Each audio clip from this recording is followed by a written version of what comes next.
Nah, teori pelembagaan itu kan sudah dimulai sejak Sogorsky, Robert Michels, Huntington dan lain-lain. Sampai kemudian gongnya itu kalau saya boleh sampaikan istilah pelembagaan partai itu ya dari Randall dan Swanson yang kemudian hadir dengan 4 dimensi saja, 4 dimensi. Ini biar kita nggak kemana-mana ya, 4 dimensi. Dimensi derajat kesisteman. Jadi gampangnya sejauh mana partai itu sistematis dan konsisten di dalam menjalankan aturan. Yang kedua itu value invasion. Intinya adalah gampangnya pelaksanaan pelembagaan nilai-nilai, sosialisasian nilai-nilai, atau ada yang mengatakan kaderisasi. Dan yang ketiga adalah otonomi atau kemandirian, sejauh mana partai itu mandiri dari intervensi pihak manapun dalam membuat kebijakan.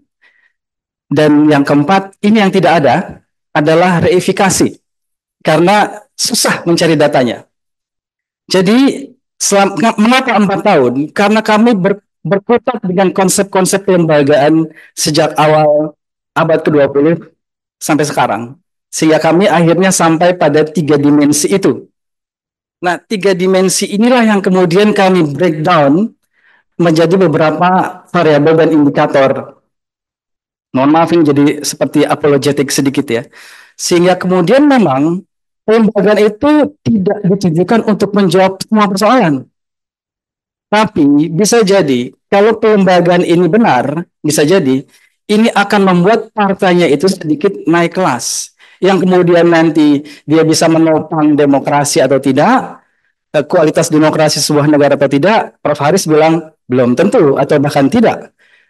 Tapi memang tidak ada dari sisi teorinya itu yang bisa meyakinkan bahwa ada korelasi langsung antara pelembagaan juga dengan kualitas demokrasi. Semuanya masih debatable.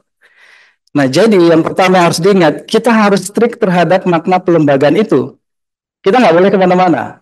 Itu kita mau nyusun indeks, artinya based on teori, bukan based on katanya-katanya, begitu ya, atau asumsi. Nah, yang kedua, evidence based. Apapun yang kita pahami, tapi kalau tidak ada evidence-nya, atau misalnya kayaknya ada nih seperti ini, itu nggak bisa kita hitung.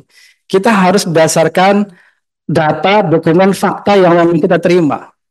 Meskipun kita tahu banyak informasi yang mungkin valid, yang ada di media dan lain-lain, tapi kita tidak temukan langsung ketika kita melakukan riset, dan itu tidak bisa dipakai.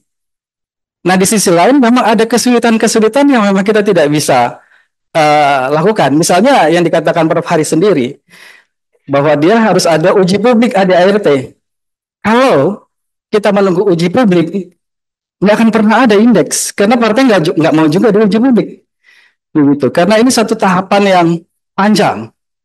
Nah, memang kami akui, ini sekali lagi bukan apologetik, ada loophole, ada beberapa keterbatasan, termasuk ketika kami harus menanyakan terkait dengan otonomi tadi. Ya, istilah memang Randall Swanson itu menyebut otonomi, kemandirian. Yang kami sadar bahwa kita harus menanyakan itu ke elit partai yang tentu saja punya tendensi untuk dalam tanda kutip membela diri. Tapi itu akan lebih baik kalau ketimbang kita tanyakan kepada orang yang bukan dari partai. Yang katanya-katanya, karena dia pertama tidak punya otoritas untuk mewakili partai itu. Yang kedua, bisa jadi evidence-nya not convincing. Meskipun menarik, begitu ya. Jadi sekali lagi, persoalan teori dan evidence itu penting untuk menyusun indeks. Kami sadar, saya juga paham apa yang dikatakan bapak-bapak, ibu-ibu sekalian, paham bahwa bahasa KPK-nya itu epicentrum persoalan politik kita ya ada di partai politik, termasuk korupsi. KPK mencatat bahwa 60% koruptor di Indonesia di tahun 2018 itu dari partai politik, 60%. Sekarang di 2022 itu sekitar 35%. Ya, itu mungkin bisa dijawab dalam paradigma, parameter, atau indeks yang lain. Tapi mengkorelasikan itu dengan pertanyaan Ibu terakhir juga, itu secara teori tidak bisa, karena tidak ada teorinya mengkorelasikan itu dalam teori pelembagaan. Yang muncul akhirnya, kita berasumsi. Selalu ada kaitan. Modern itu tadi katanya harus begini, begini, begini. That's correct. Kami tidak menafikan itu. Kami tidak alfa soal itu. Tapi di dalam konteks teorinya, itu belum ada. Karena kita memang sekali lagi ingin fokus pada makna pelembagaan yang akhirnya muncul dengan 3 dimensi itu.